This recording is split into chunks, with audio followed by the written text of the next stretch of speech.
बिस्मिल्लाहिर्रहमानिर्रहीम, अस्सलाम वालेकुम। आज से एक बात आप ज़हन में रख लीजिएगा, नेतन्याहू के दिन गिने जा चुके हैं।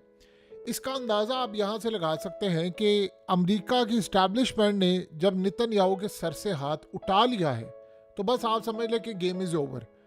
और सीन ये हुआ है कि अब ट्रंप के ऊपर बहुत ज़्यादा प्रेशर है। अब नेतन्याहू का तख्ता आज उल्टा, कल उल्टा, परसों उल्टा, ट्रंप के हलफ उठाने के बाद उसका खेल ख़त्म हुआ।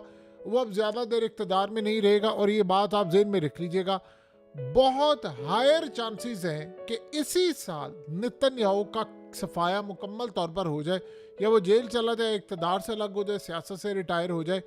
सीन ये है कि ये जो वीडियो आपकी स्क्रीन पर चल रही है, इस पर ऑलरेडी हम डिस्कस भी कर चुके हैं कि जिसमें ये असल में इकोनॉमिक्स और प्रोफेसर है जिसने ओपनली सारी दुनिया के सामने कहा कि असल फसाद की जड़ है इजराइल और नेतन्याहू। और उन्होंने कहा कि इराक से लेकर शाम से लेकर पूरे मिडिल ईस्ट को जो जलाया हुआ, राख का ढेर बनाया हुआ है, वो नेतन्याहू और इजराइल ने किया और CIA ने इनके साथ मिलकर काम किया है। और उसने, आपको पता, माँ की गाली भी दी नेतन्याहू को। और ट्रंप ने इस वीडियो को ट्वीट कर दिया और कहा कि बिल्कुल एग्जैक्टली नेतन्याहू और इजराइल ने काम ये किया। अब सीन ये हुआ है कि नाम आ गया है नेतन्याहू का। अब आप इमेजिन कर लें कि ट्रंप की ट्वीट जब आई है, ट्रंप ने एक काम कह दिया है कि असल फसाद की जड़ नेतन्याहू है, तो वहां पर पैगाम ये चला गया इसराइल की इस्टेब्लिशमेंट को कि भाई अब इसको फारिग करें, हम आपके साथ हैं। देखिए, अमेरिका के अंदर इस वक्त इस्टेब्लिशमेंट ट्रंप है। अमेरिका की इस्टेब्लिशमेंट का वो लेवल नहीं रहा। जब आप किसी को इलेक्शन जितवा ना सके तो आपको डूब मरना चाहिए, फिर आपको रात से सट जाना चाहिए।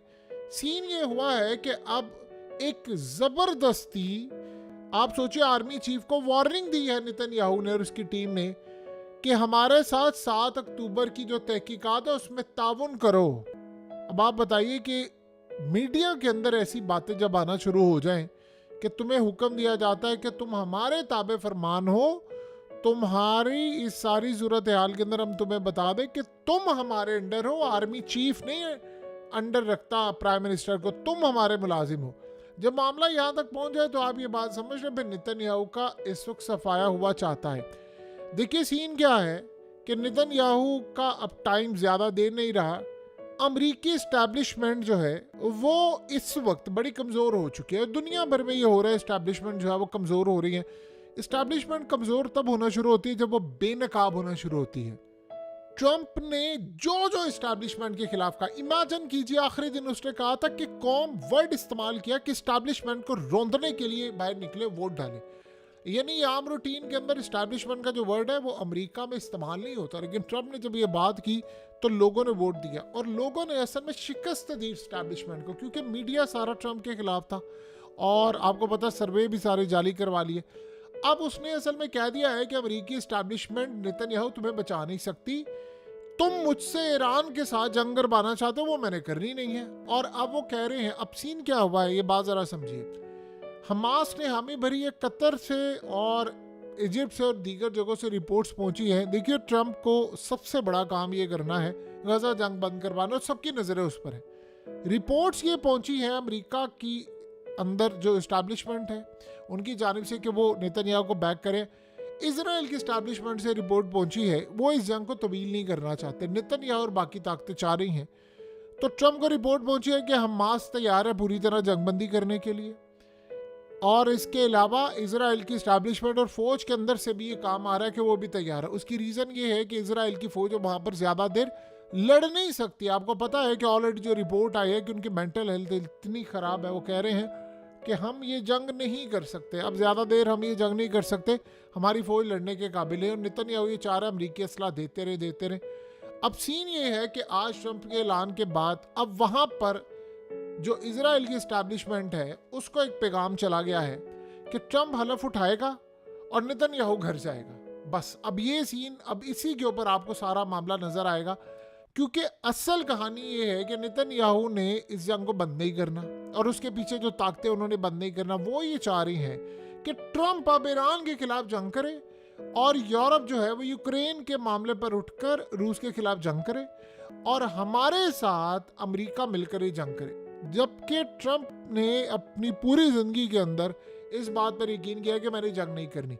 अब उसने आज जब ये पैगाम, देखिए, एक करंट प्रेसिडेंट जो आने वाला है यानी आज से चंद दिन बाद, 12 दिन बाद जब वो हलफ उठाएगा, क्योंकि इस वक्त आप समझ लो वही प्रेसिडेंट है, बाइडेन की तो औकात कोई नहीं है। वो शख्स इसराइल के, यानी आप सोच ले, प्राइम मिनिस्टर को माँ की गाली देने वाली ट्वीट करता है, जिसमें उसकी माँ को गाली दी जा रही है या उसको भी गाली दी जा रही है। तो आप अंदाजा कर लें कि सूरत हाल में जब इस तरह का लेवल आ जाए तो क्या आप समझते हैं कि इजराइल के सर से अमेरिका का हाथ नहीं उठने वाला। उसमें बाकायदा इस शख्स की वीडियो में कहा यह गया है कि असल में फसाद की जड़ इजराइल है और उसने अमेरिका के अंदर इतनी लॉबी स्ट्रांग कर ली है कि पूरे अमेरिका को वो चला रहे। अब बताइए कि ट्रंप अगर ऐसी ट्वीट करता है, वो बेवकूफ़ है, वो पागल है, वो क्यों करेगा। सारी दुनिया आज इजराइल के अखबारात आप उठा लें। अब असल में जब ये ट्वीट है उसके बाद से पैगाम मिल गया है वहाँ के इत्तेहादियों को, नेतन्याहू के, कि भाई ये तो घर जा रहा है। अब उन्होंने भी बयान देना शुरू कर दिए हैं कि नहीं, अगर ये ऐसी सूरत हाल होगी तो हम भी अलग हो जाएंगे, हम ये नहीं चाहते, नेतन्याहू हमारी बात नहीं मान रहा। और आपको पता है वो जिस तरह एमक्यूएम कहा करते थे, बस ये कर ले तो अलग हो जाएंगे, एग्जैक्टली वहाँ पर सूरत हाल हो रही है कि ये आपके पास टाइम अब थोड़ा सा रह गया, इसमें हालात काबू नहीं करते तो हम अलग हो जाएंगे, गवर्नमेंट चली जाएगी, हम किसी और को बना लेंगे। जब इस तरह का मामला शुरू हो जाए तो समझ रहे हैं कि इंटरनेशनल इस्टेब्लिशमेंट ने हाथ हटा लिया है। अब आप इमेजिन करें कि इजराइल की लॉबी इतनी पावर स्ट्रांग है, तो क्या ट्रंप इस वक्त पूरी दुनिया के अंदर उसकी जान को खतरा नहीं? बहुत ज़्यादा खतरा है। अब बताएं कि ट्रंप को गोली क्यों लगी थी, क्यों ये मारना चाहते? यही तो सूरत हाल थी। देखिए, अल्लाह की कुदरत हम लोगों ने दुनिया में देखनी हो। और ट्रंप ने भी ये बात कही थी, उसने कहा था खुदा ने मुझे बचाया है कि मुझसे बहुत बड़ा काम लेना है उसने। और ये बात हम जिंदगी के अंदर सोचते हैं कि उस बंदे का निशाना जिसने मारा था वो तो असल में पकड़ा ही नहीं गया, ये तो जाली सारे का सारा काम हुआ, जिसको मारा गया वो तो खैर कोई बंदा ही नहीं था। लेकिन असल एक बात याद रखिएगा, जो सबसे अहम तरीन कहानी है कि ट्रंप का सिर्फ और सिर्फ, यानी आप ये सोच रहे हैं कि 1 या 2 सेकंड का टाइम था कि उसने सिर्फ इधर मुड़ के देखा और गोली उस वक्त चली। यानी गोली वहां जहां से चली वो निकली बंदूक से, जिसने भी मारी स्नाइपर को दूर खड़ा हुआ था इनकी इस्टेब्लिशमेंट का, वो तो आज तक पकड़ा ही नहीं गया। तो उसने असल में गोली मारी। तो इस सारी सूरत हाल के अंदर ट्रंप ने सिर्फ इत्तफाकन जरा सा अपना सर हटाया 2-3 सेकंड का। तो आप ये सोच लें कि उसी में सारे का सारा काम हुआ और वो बच गया। तो अब आप ये सोचें, उनकी किताबों में तो ट्रंप मर चुका था। अमेरिका की एस्टैब्लिशमेंट की किताब में ट्रंप का प्रेसिडेंट बनना नहीं था, लेकिन वो बन गया है। तो अब सूरत हाल ये है कि क्या इजराइल ट्रंप को नुकसान पहुंचाएगा? बिल्कुल पहुंचाएगा, बिल्कुल पहुंचाएगा। लेकिन इस दफा मामला बड़ा खराब है, क्योंकि अवाम एस्टैब्लिशमेंट और इजराइल के खिलाफ वोट देकर आई। और ये बात आप ज़हन में रख लें, जिन लोगों के पास दोहरी शरीयती या जो इजराइल के अंदर रहने वाले लोग थे, 80% लोगों ने ट्रंप के खिलाफ वोट दिया है। यानी यहां से आप अंदाजा कर लेंगे किस लेवल पर वो ट्रंप से नफरत करते हैं। अब ये मामला हो गया बड़ा क्लियर। तो अब अगला जो मरहला आने वाला है वो तो नेतन्याहू तो बिल्कुल ट्रंप का हलफ उठाया और नेतन्याहू ने घर जाना, ये आहिस्ता आहिस्ता आपको होता हुआ नजर आएगा। अब रही बात देखिए ईरान की, तो ईरान अब एक ये काम करने वाला है कि ईरान ने इस वक्त जो सबसे एडवांस लेवल का रडार सिस्टम है वो नस्ब कर दिया है अपनी न्यूक्लियर फैसिलिटीज़ पर, और वो हमला करने के लिए जा रहे हैं इजराइल के ऊपर। उन्हें कर देना है। ज़्यादा चांसेस हैं कि अगर वो, यानी ऐसी भी सूरत हाल पेश आ सकती है कि अगर उसने असल में पैगाम देना है ट्रंप को कि आपने हम पर हमला नहीं करना, वरना हम छोड़ेंगे नहीं आपको। और ईरान के पास ऐसे मिसाइल है जो अमेरिका के एयरक्राफ्ट कैरियर को तबाह कर सकते हैं। ट्रंप इतना बेवकूफ़ नहीं है कि एक ही हमले के अंदर अपना 20-25 अरब डॉलर का नुकसान करवा ले। तो उन्होंने हमला करना है, उन्होंने जवाब देना है। और वो ये भी सोच रहे हैं कि अगर आज हम हमला कर देते हैं तो ट्रंप के आने से पहले जो जंग का बोझ होगा वो इसको कैरी नहीं करना चाहेगा, और बाइडेन के जाने तक वो इसको आगे लेकर नहीं चलना चाहते। तो ये आज की आप ज़हन में रखिएगा जो डेवलपमेंट्स हुई हैं उसके बाद से अब इजराइल के अंदर, यानी ये दुनिया में रिजीम चेंज करते हैं। ऐसा लग रहा है कि ट्रंप ने रिजीम चेंज करने का फैसला कर लिया है।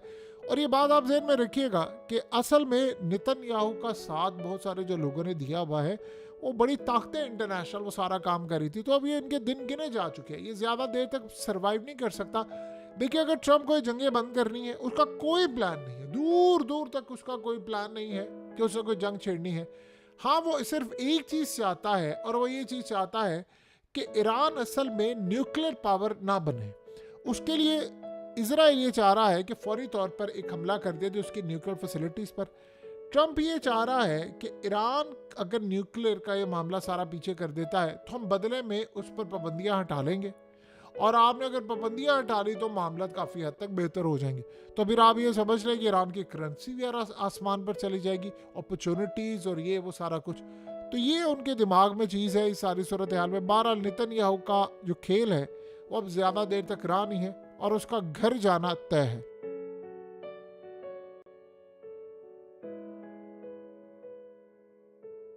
हकीकत टीवी को सब्सक्राइब करना मत भूलें, वीडियो को लाइक करें, शेयर करें और कमेंट सेक्शन में अपनी राय का इजहार ज़रूर करें।